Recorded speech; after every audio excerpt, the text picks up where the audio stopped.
What's up, guys? Today is August 11th. I'm working on a pretty cool project today. I've been thinking about this on and off since we've had the farm, honestly. This is a spot, at a certain point we started calling the Easy Gate, and what this is, it's the easternmost portion of our primary block of timber, or this is the main part of our farm here, I guess. And so right in front of me, or right over my shoulder here, I should say, is our big grain field you guys have heard me talk about on the podcast. There's a 7-acre bean field there, and I got 3 acres of corn. And this year, in an effort to diversify it, I've got some brassica plots kind of on the exterior. So I've got 1, 2, 3 linear movements, and this one that I'm standing in front of, I was just like on a map, I'm like, boy, from an access standpoint, it's like about as good as it gets, but there's nothing to pinch them up to a stand location here. Just kind of there's a waterway, there's a tractor road, and there's timberline. As I'm looking at this thing, I'm like, man, how am I going to pinch them up to 20, 30, 40 yards max, for a bow shot? And I think what we came up with here is pretty freaking cool. I'm really happy with how this has turned out. You'll see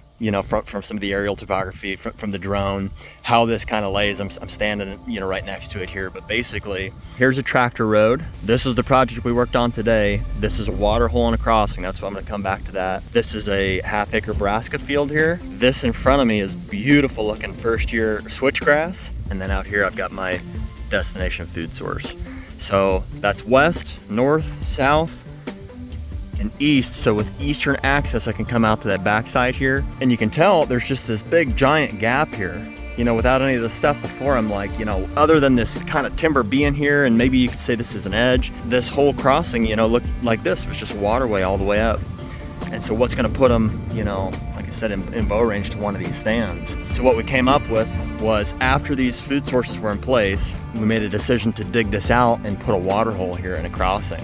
And so now, in addition to these food sources and whatever natural movement might have been here, I've got this strip of switch that's going to get 6-7 foot tall, and it's going to pinch them all the way up to the far end here. They're going to pour out of this block of timber. They're going to pour off that far side here. And now you've got even more of a reason to come get a drink.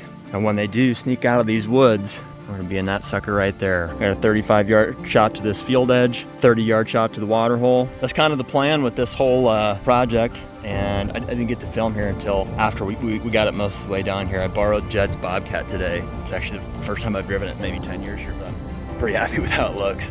So hopefully there's enough clay in there to hold that water. That's why we came back and did it. Dad tried this with the big tractor earlier in the year, and it just wasn't holding anything. So I'm hopeful that this will hold up. Man, this could be one of the best spots on our farm. So Easy Gate stand. We're gonna actually hang the stand here before we get out of here, but I'm super happy with how this project is going.